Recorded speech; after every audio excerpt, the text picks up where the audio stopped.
Welcome back, YouTube. And for those who are new here, hello, my name is Noah, and on my channel we talk about death, true crime, haunted people, places, and things, spiritual reparations, and how you can fuck around and find out. If you are not subscribed here, go ahead and subscribe. If you're not following me on TikTok, Instagram, or Facebook, please follow me there as well. On today's episode, we will be exploring a taboo topic, and that is what happens to you after you die.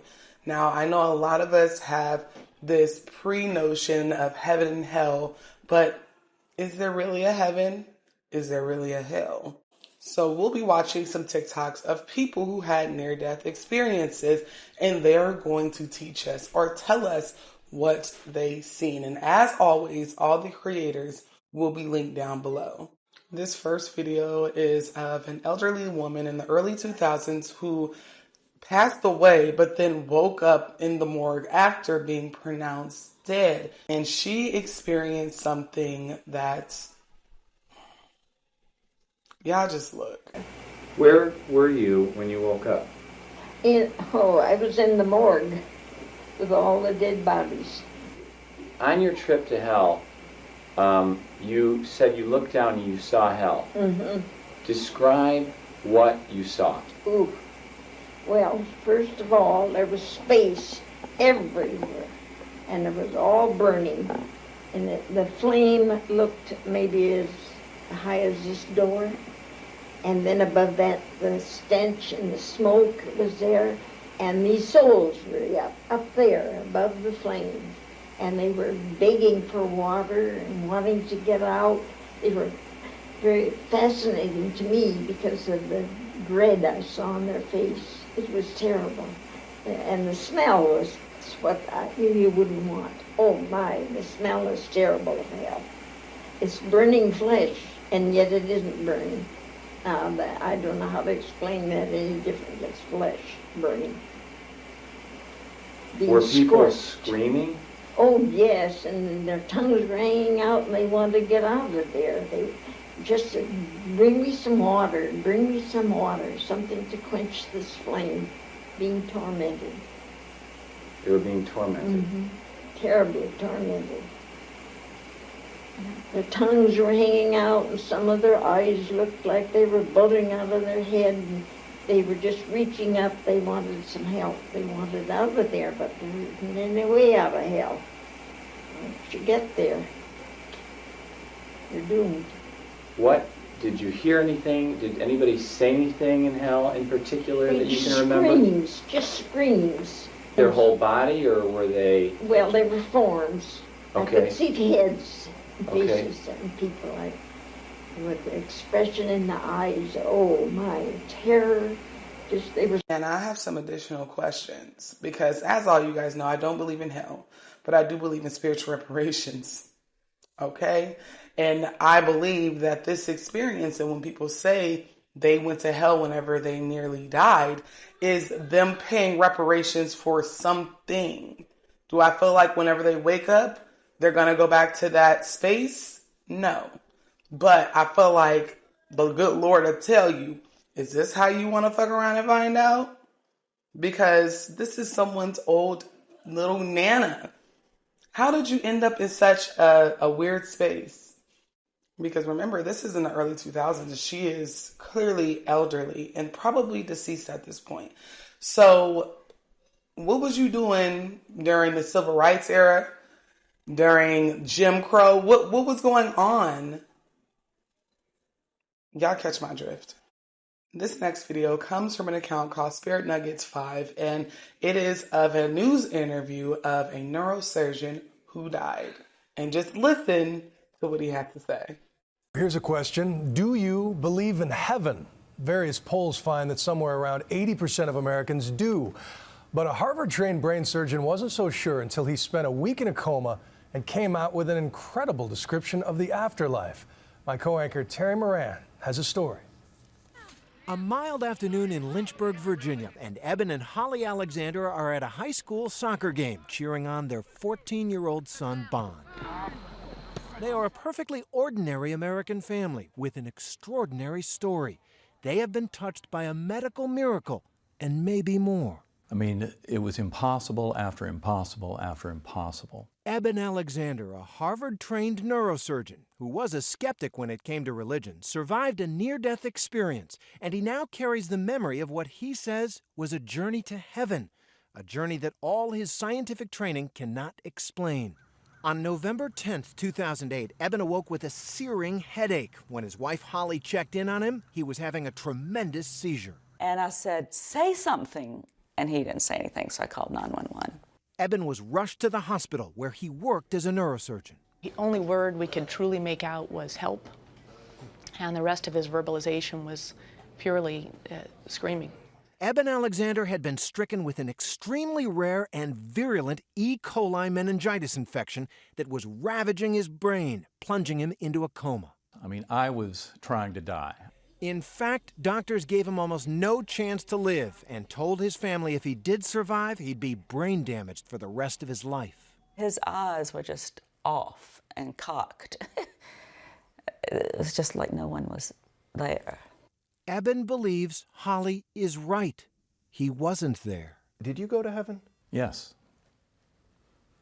I mean, in every sense of the word, that's what my experience showed me. His first recollection, he says, was being a speck of pure awareness in a dark and murky underworld.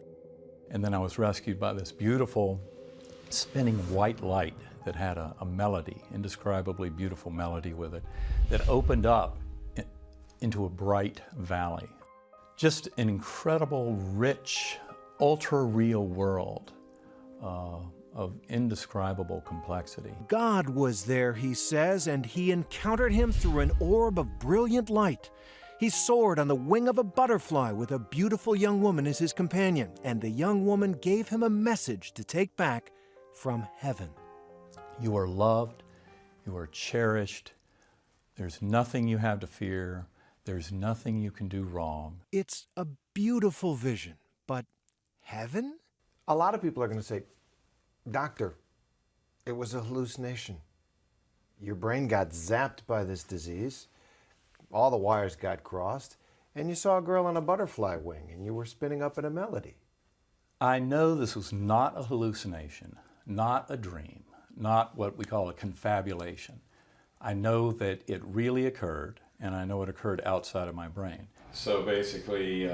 But how? How can he even suggest that, much less claim that his experience is proof of heaven, as he's called his new book? He showed us his brain scans. It wasn't leaving any part of my cortex unaffected. So your conclusion is because all of this outer area, which is the higher functioning, was covered with the infection, what you experienced in the coma wasn't part of the brain. Right. Many neuroscientists are deeply skeptical of Eben's claims, arguing his brain must have produced his vision somehow, most likely as he came out of coma. But something else happened.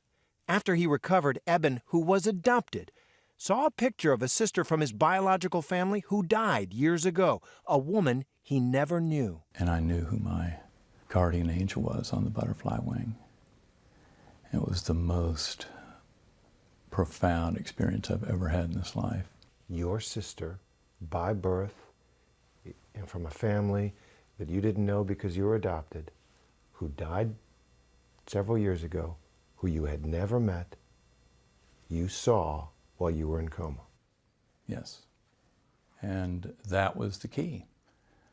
That explained everything. Smells good, that's for sure. Dinner time at the Alexander home. Come, Lord Jesus, our guest to be, and bless us. They were not a particularly religious family before Eben's coma. He was a skeptic. Not anymore. This proves that our soul, our consciousness, our spirit doesn't depend on the existence of the brain and body at all, and easily is actually freed up to a much higher state of knowing when it's freed from this body. It's absolutely amazing. Okay, this man is science-based, and he's even saying there is an afterlife. Like, come on, we got to believe that there's something after this. If this Harvard-trained neurosurgeon is saying that there is, and he's been there. This next creator goes by the handle Jasmine Cheyenne Rose. I absolutely love this girl. Like, I've been following her before I even was on the internet. I love, love, love her content. And she is just explaining what happened to her after or during her near-death experience. One time I died and I decided I wasn't done with life, so I came back here. And I want to talk about that because a lot of people live their life with this underlying crippling fear of death, when in reality, that's not the way to live. You should never be afraid of death. It is peaceful. You might have to scroll back pretty far, but I do have my NDE, which is near-death experience story, on here from a while back. But basically back in 2016, I got in a car accident where I essentially was T-boned and I spun out. And in the midst of spinning, I remember releasing my soul from my body. And I thought to myself, actually, funny enough, you remember how Rapunzel started, where Flynn Rider was like, this is the story of how I died. So literally that exact thought went through my head. I was like, this is the story of how I died. And I started feeling so peaceful, and I started releasing all human concepts, labels, all the things I knew myself to be down here. I just started releasing them, and I started ascending into so much bliss, love, and peace. This might be kind of hard to understand, but try and follow me here. The consciousness that is like God energy is the soul of the physical universe. So like the planets, the galaxies, the stars, this, this physical solidarity, everything that we know the universe to be, that's the physical. And the consciousness is the soul. That soul is pure bliss, light, and love. It can never disconnect from you, and you can never disconnect from it, because you are just a part of it. So when you die, it's actually just peaceful, because you're letting go of all of the stress and human concepts that you have down here on earth and returning back to a pure state of love and bliss. But some of us get put through experiences like that to see that we need to start retraining the way we think while we're down here, so we can reach divinity and fulfill our mission while we're here. My spirit's always been a fighter. And whether you understand this or not, you do choose to be born. You do choose to come to Earth School. Nobody forces you to be here. And I know a lot of people don't understand that concept, and that's fine. But it's true. You choose to come here. And I had this fighting spirit where I was like, no, I didn't even fulfill my mission. And I was literally going towards the light and ascending, and it was peaceful and happy. But I instantly realized that I didn't even finish what I came here to do. I was not ready to die. It took me a few years to really understand everything that I went through in that moment, to really get why I had to be put through that. And I still had to have more ego deaths, and I'm still going through ego deaths. But physical death is not scary. Do not fear it. Live your life unapologetically down here. Go towards what your soul wants. Forget the labels. Forget everything they're giving to you. Fuck this humanness. Be the God that you are. So I just wanted to piggyback off of what she said. And it's not even just about like me being afraid to die. I used to be afraid to die. I think all of us have had that fear of dying. But at this point in my life, I'm not afraid of dying. I'm afraid of what would happen to my kids if I passed away. Okay. In the month of April, I had 4 deaths, one of them being my brother. Someone murdered him. And if I wasn't the spiritualist that I am, and as strong-minded and spirited as I am, I would have literally crumbled. My brother, my bridesmaid, a childhood friend, and my husband's 15-year-old cousin was murdered as well. So when I say I'm not afraid to die and I don't feel the same way about death that I used to, I truly do not. This is as bad as it gets here, as long as y'all are doing good, being good. These next couple of videos come from an account called Broob Lanoob, and I love his content. It's all centered around near-death experiences. One of the people that had this experience was an atheist, and these people have gone on talk shows and interviews explaining what happened whenever they died. This is by far my favorite story. I've said that like 8 times. This is Nancy Rhines. She was hit by a car while riding a bike and had a near-death experience that completely flipped her worldview. Her consciousness split. One part of her stayed in her body and the other part was watching peacefully from about 50 feet away and explaining that this was okay, it was meant to happen. In the hospital while under anesthesia, she was surprised to find herself waking up in a meadow. She thought she must be dead. Then she wondered why she wasn't in hell because her Catholic upbringing said atheists went to hell. A voice from all around her answered, "This is your home. You're a part of this and you belong here." Then a woman approached her and told her that she was going to teach her some things that were going to help her on earth. She did not want to go back, but the woman told her she had already agreed to. In front of her, the woman showed a scene of her before coming to earth agreeing to all these experiences. The woman showed Nancy that she knew she was likely going to lose touch with any sort of spirituality and that she was going to have about 3 shots to reconnect to it, and the third was the accident. Then she was taken to a place where souls who have left earth come to decompress and reflect on their lives, and they did it in an environment that was comfortable for them. So for her, it was like nature with mountains and rivers. But eventually she was forcefully shoved back into her body. She was screaming, "Where are my friends?" when she got back. The nurses thought she meant her friends in the waiting room. Follow and repost because I'm going to make a lot more of them. Thank you. This is Adam Tapp, and his heart stopped for 11 minutes. What he experienced in those 11 minutes was pretty cool. It was a woodworking accident. His wood burning tool ended up arcing into his hand and electrocuting him pretty badly. He said it was one of the most excruciating things he'd ever experienced. His friends knew how to deal with everything and got him to the hospital. It's a very Slumdog Millionaire aspect of the story. I don't have time. While he was out, he said he woke up into a place where he'd seemingly always been. He said he wasn't Adam, he wasn't a paramedic or anything really except a raw form of consciousness just existing very pleasantly and happily. Then he says he felt a frequency wash over him and he saw what looked like gasoline on water in all these shapes and patterns. And he said something was communicating with him through thoughts and emotions. Then he says he just started fading into the fabric of the universe and it was really pleasant. He also said that if you told him when he woke up that he'd been gone for 30 years, he would have believed you, but it was only 6 hours. He said it took him a couple months to get used to being back in his body again. He said he was like hyper aware of having to breathe. I'm going to do a lot more of these, so if you enjoyed it, hit the plus sign and repost this. Thank you. This next clip comes from an account called Jesse S. Bean and is telling about a preacher who died and had a very interesting conversation with the good Lord. Watch this video with me. Howard Pittman is about to give his near-death experience, and it is bone-chilling. Let's go ahead and watch this. The next morning, my doctor come in and said, "We got to move you. We got to have more equipment. We got to have more skilled technicians. We got to have them in a hurry. So we're going to send you to the Regional Medical Center at Macomb, Mississippi." They put me in an ambulance, hooked me up to all that machinery, assigned my wife, allowed my wife to go with us, assigned a paramedic to attend to me, and we took off post-haste. 19 miles before we reached that hospital, I lost consciousness. I passed into a world of darkness. I mean, it was so dark, there's no words in the human language to describe. First time I'd ever experienced that kind of darkness. There was no light. And then all of a sudden, I saw something that come right out of the top of that darkness. A tape that was just twirling around like this as it come down. It came all the way down right in front of me. And every time it turned, I'm reading it. It's a verse of scripture, Hebrews chapter 9, verse 27. It is appointed unto all men once to die, after this to judgment. This was God's way of supernaturally revealing to me that I had met my appointed time to die. Now, Brother Howard, you good works. You took in abused children. You were a police officer.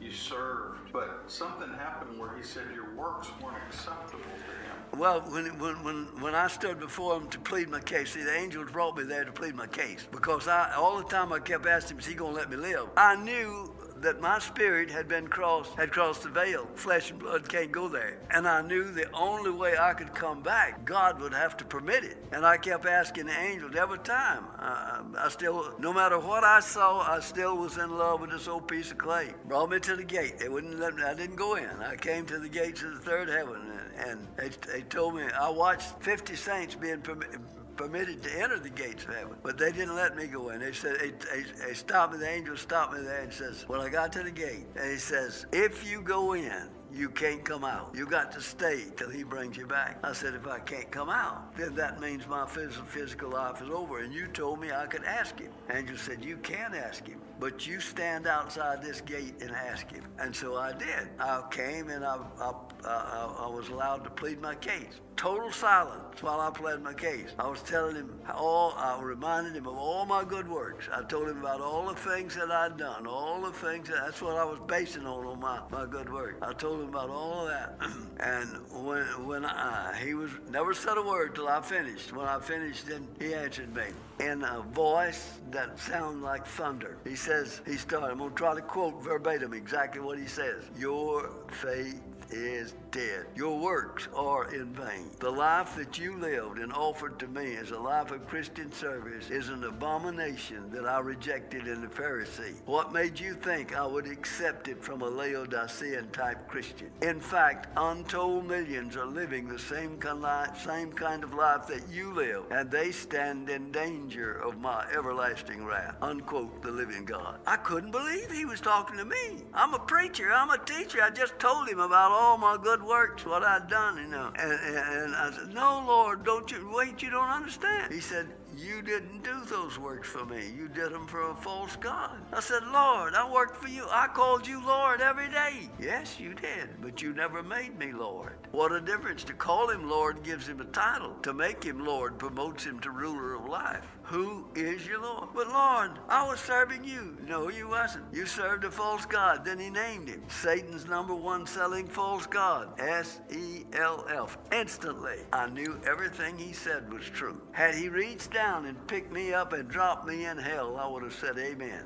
Then he began to talk to me in a compassionate tone. As he said to me, suddenly I realized this is my Father, and I heard him. He was hurting for me. The God that created all of this was hurting for me. The smallest, insignificant piece of flesh that he was hurting for me. Nothing mattered now. I didn't ask him for my life. I didn't ask him for anything else. But when this life meant nothing, he gave it back. How would you summarize that fifth point then? The fifth point is the baptism of the Holy Spirit. True baptism of the Holy Spirit. We got some people that come to church and talk in tongues all day and go to the honky-tonk first thing Monday morning. You know who they are. You know who they are. But the fire's coming. The true baptism of the Holy Spirit's going to bring fire in the chaff for the life of the individual. Brother Howard, you talked about you saw a certain amount of people die and enter heaven, but yes, at the same time, what was it the Lord showed you about people that didn't make heaven? 97% didn't make it. I loved him sharing this experience because I am not Christian, but I've watched hundreds of these near-death experiences, and I truly believe whenever you die, you experience whatever faith. Like, whenever I go, I expect to see my God, and I expect y'all to see your God.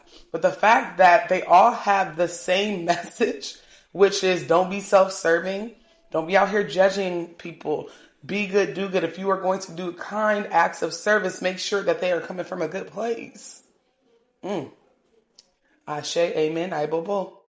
This next clip is of a man talking about the time he smoked K2. Can't believe that shit was even sold in stores. And had what he thinks is a near-death experience. These guys at the camp would smoke this stuff K2. And so they're like, just take one hit. I took a couple hits, like 2 or 3. And then next thing I know, I feel myself like overdosing. Like the last thing I remember just falling out and crawling towards my tent. I was gone. And next thing I knew, I'm in a hallway. And in the hallway, there was demons on my left side and demons on my right side. They all had these like weird little robes. And I'm following one, and as I'm following it, we're walking up to this big door. And then it says to me, the one in front of me had its hood up, and it said, one more step, you're almost there.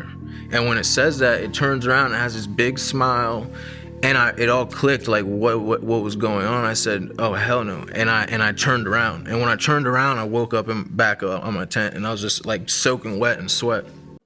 Do I think he had a near-death experience? To a certain extent. Do I think he had a really, really bad trip? Yes. Do I believe what he saw was real? Hell yeah.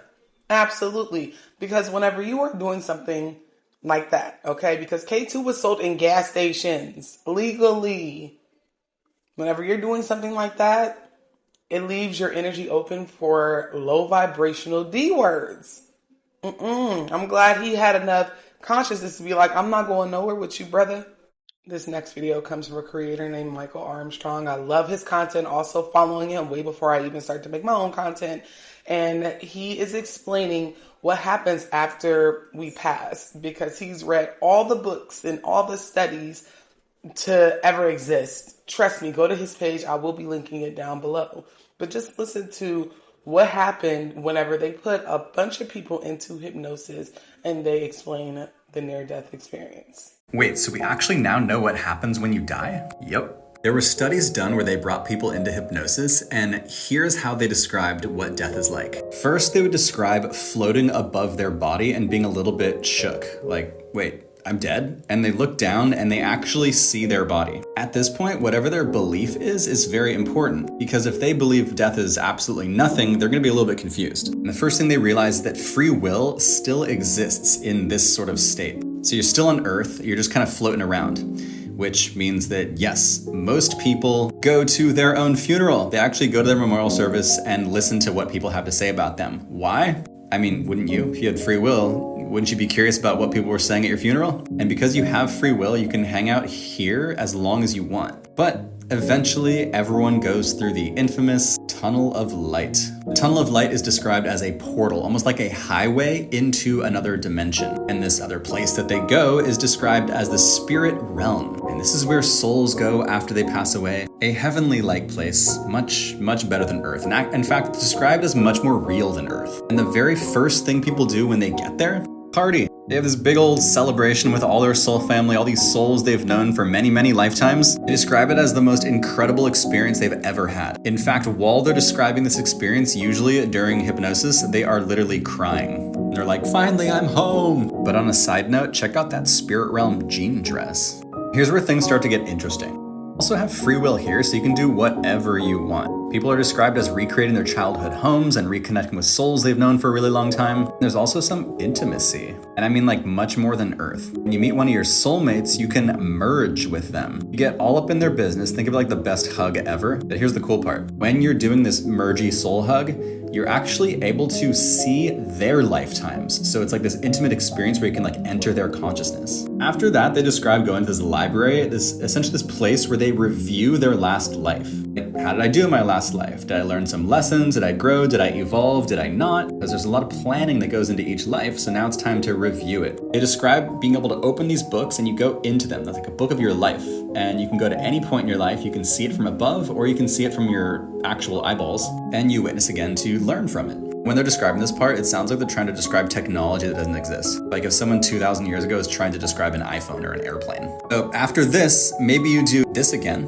but eventually you're given the opportunity to choose your next life. You get to choose where you're born, when you're born, you choose your parents, you choose if you're gonna meet your soulmate, you make all these things called soul agreements. So that this next life is gonna be a life that you're gonna evolve and grow. So what do you need to learn in this next life? You're gonna set that up for yourself through these soul agreements or soul contracts. Keeping in mind you do have free will, so you don't have to do them. But a soul agreement might be to meet your soulmate at a specific place. Oh, also you have this soul family that you travel through time with, so you're gonna go back into Earth with a group of souls, like around 15 souls, to like your best friends, soulmate vibe, family members you absolutely love. They might be different roles in each life, but you travel through time with these different souls. There's also an interesting technology that's described in this part, which is where you can look into a potential future life. Like you have multiple options, like those parents, they're about to have a kid, and you can project yourself and kind of see what that life most likely will be like. Granted, the future hasn't been written yet, so it's like kind of an estimation. And when they do that, they usually say that, yeah, they then choose it based on that. And once they choose the life, guess what happens? Back to Earth we go. That is if you chose Earth as the planet you want to be born on. At this point, they describe actually there's a process where the soul merges with the body of the baby. There's like a two become one sort of merging thing that then, of course, when you die, it unmerges. But yeah, I thought this whole process was pretty interesting, pretty cool. So all of this was described by people under hypnosis called past life regression hypnotherapy, essentially where you bring someone into a past life using hypnosis. And when they describe how they died in that past life, this is what they say. It doesn't matter what they believe in waking world, They talk about it in this exact same way. And this didn't just happen once, like we're talking thousands and thousands and thousands of times. The Newton Institute alone did 70,000 studies on this. Everyone continuously describes this spirit realm after this human experience. If you have any questions, I would absolutely love to answer your questions. Drop them in the chat. This whole subject is one of the most interesting things that I've stumbled upon. And I've been working with some of the top past life regressionists on this planet to essentially create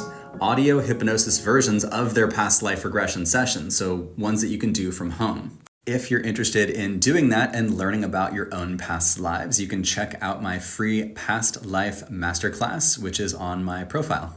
And if you'd like to stay on Soul Talk and continue learning about your beautiful soul, tap that follow button. I want to come back to Earth. Once I'm gone, I want to be in the spirit realm. I want to be the littest ancestor that my lineage could ever experience and work with. I want to stay there. Earth is ghetto.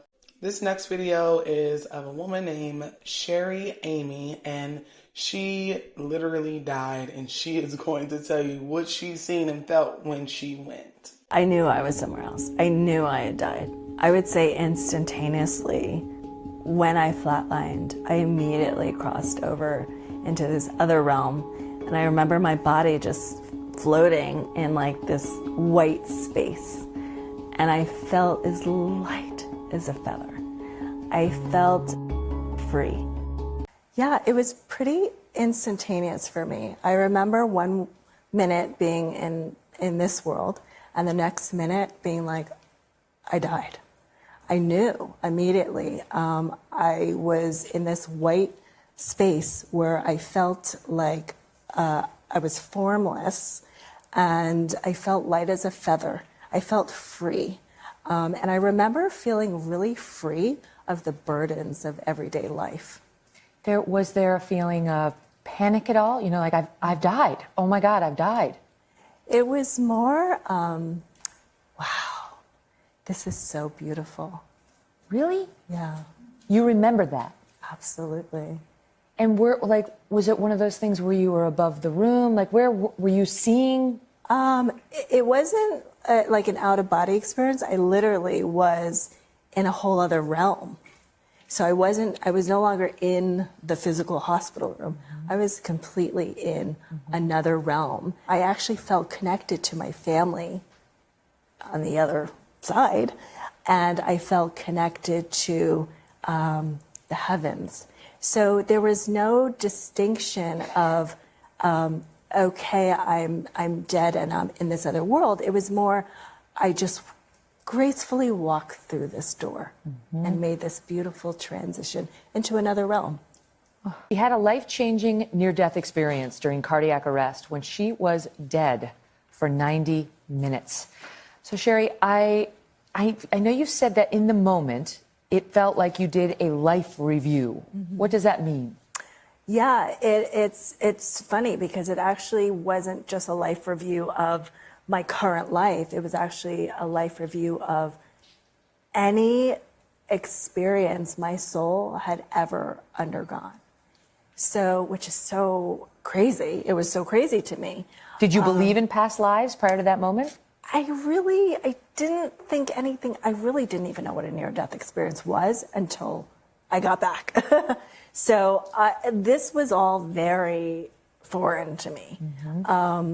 I had heard maybe of people that had had an out-of-body experience. I did not know what this meant. So yeah, I mean, this was definitely very, very foreign for me. And do you feel like you got a window into prior lives? Absolutely. I mean, the biggest thing that I really learned was sometimes we all have like this common reoccurring theme that's happening in our lives, whether it's, poor finances or relationship trouble.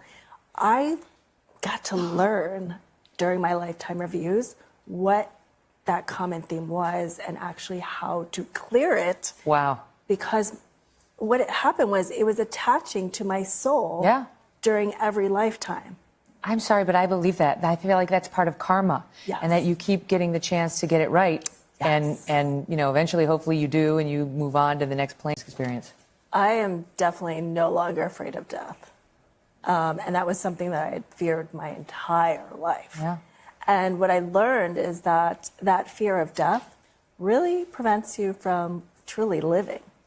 And so if you were to know me prior to my near-death experience and now, it's like I'm two completely different people, because I lived pre-near-death, I lived my life very, all my decisions were like based around fear. Fear of what other people thought, fear of what other people would say, fear of not being good enough, or fear of being unworthy. Even though I was successful in my earlier years, every decision was still based upon that. Now I flipped the script. I'm doing everything different. I love that. Her experience is literally what I keep hearing whenever I'm watching these videos. Some people who believe in hell and know they didn't do good in life, they visit a hell realm, a hell-like state. And listen, it doesn't sound bad. I mean, I want to be here for my children, of course, but whenever it is my time, I hope what Sherry is saying, what the other guy said, I forgot his name, I'm sorry, is the truth, because no one wants to sit in darkness for all eternity. Take me to my soul family. These next couple videos come from an account called Soul Blueprint Alignment, and it is of a woman talking about when she passed away during surgery. My spirit form left my body, and I remember getting just so excited. I saw the body on the operating table. I thought, we go on. Like, this spirit form, this part of me continues on after death, and I knew this immediately. It was almost like I was up in the corner of the room, and I had this knowing of my spirit form as this mirror image of my body, but it was light. It was composed of light. And I was looking down at the surgeons working, and I remember thinking that was basically, there were internal injuries that were spilling over. And so I looked at that, but then I looked up, and there were these light beings. Now, I call them angels. They were just these intelligent beings, and they were unlike anything I'd ever imagined or thought. I didn't think of angels like this. Normally we think of angels with wings, but these were just, they looked like they had shimmery robes, and they weren't male or female. They sent telepathic messages to me. They said, you'll be fine. You'll walk, you'll run. Don't worry about this. We've got this. And then they almost playfully said, watch this. And they sent this blast of energy through the back of the surgeons into their hands, and it lit up my whole body. So I knew that they were participating in this healing. The neurosurgeons were great and talented, but I remember thinking, they're so smart, and I bet they have no idea that light beings are working through them. The experience felt real. It didn't feel like a dream. This felt like an added reality to this reality. So the way we're looking at everything, and it looks 3D, it felt like I had opened up 4D, 5D, 6D, whatever. It just felt as if I had opened to see what happens beyond the veil. These angels were participating with my surgeons, but they were just there in another realm that the human eye can't pick up on, but the spirit can. And then the monitor flatlined.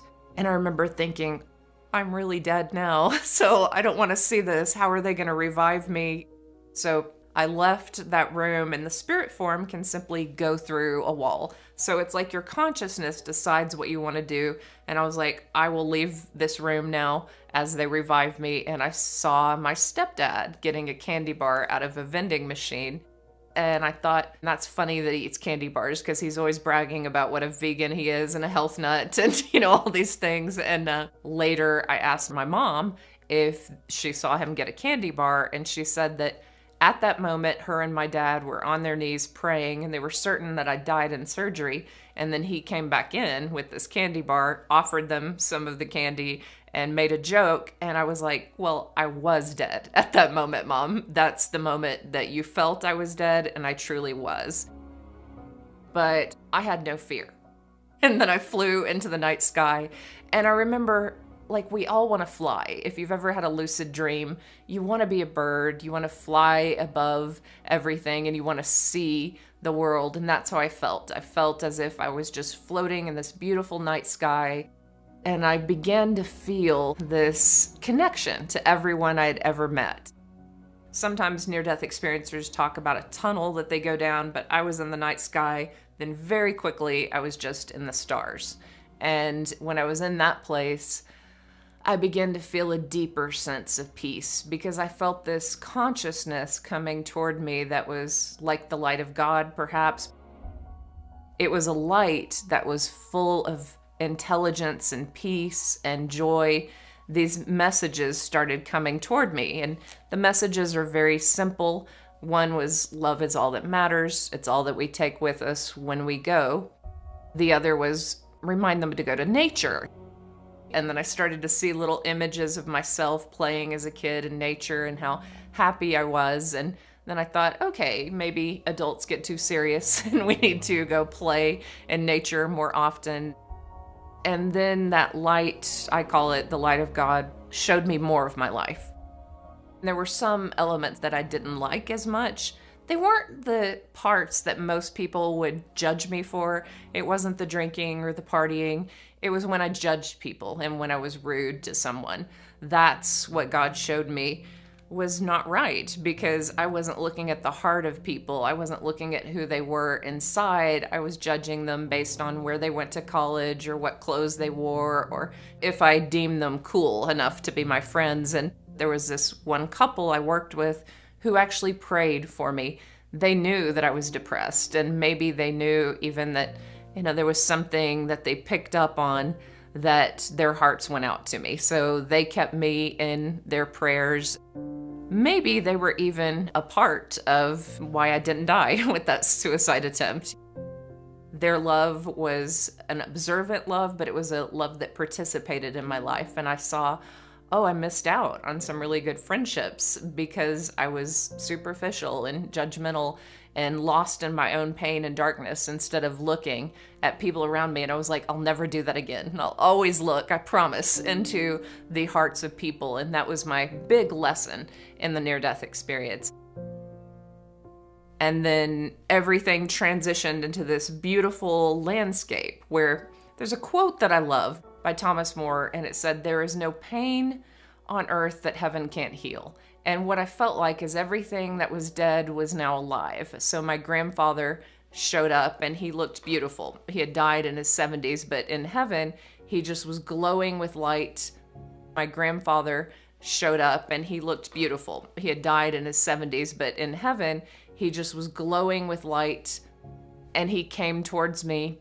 He had this look in his eye that communicated with telepathy, much like the angels, and we spent some time together. And I saw this light farther away that kind of looked like a sun. And he very quickly said, "Do you want to go there?" And I said, "Yes." And my soul just flew towards this light. And as I got closer to that light, everything that had been painful in my childhood, the poverty, the neglect, the emotional abuse, all of that seemed to wash away. That wasn't your fault. You're loved, you're perfect, you're fine. You're a child of God, you are loved completely. Earlier in the near-death experience, I had heard, "Be like a little child," and at that moment, I felt like a little child. I felt like I was loved deeply by God. Nothing could harm me. I felt completely free. And I didn't want to leave that realm because you can't imagine that love. It's so intense, and we don't feel anything like it here. We feel glimpses of it here. Loving a child, loving your parents, loving, your spouse, it's all just it's not the same. This is complete. And those are just pieces is the only way I can describe it. And that love just boomed through me. I felt people's prayers trying to pull me back. So people always ask, well, what if you pray for someone and they die? They still hear it. It's like my soul heard that I was in surgery and they were trying to get me to stay. And I remember thinking, that's sweet, but I'm really fine. I'm safe. I'm taken care of. And the closer I got to God, the more I thought, I don't want to go back. This is not for me. I want to stay here because I've never felt this good. There is nothing to compare to this. I want to get closer and closer to this all-knowing love. But at some point, I was stopped. It was like there was a barrier. Her experience was absolutely amazing. Her being able to see her stepdad buying a candy bar when she was flatlined, meeting her ancestors. I mean, I always tell my clients when they ask me about death that you're played a movie of your life. And the fact that she even saw some of the times where she wasn't the kindest and felt a little embarrassed, baby, how embarrassing is that? You and God watching your movie and you were being a shitty human at some point. Do good, be good. That is all for today, YouTube. And if you would like me to cover a topic, person, place, true crime story, please email me. I'll be leaving my email down in the description. Y'all do good and what? Stay safe.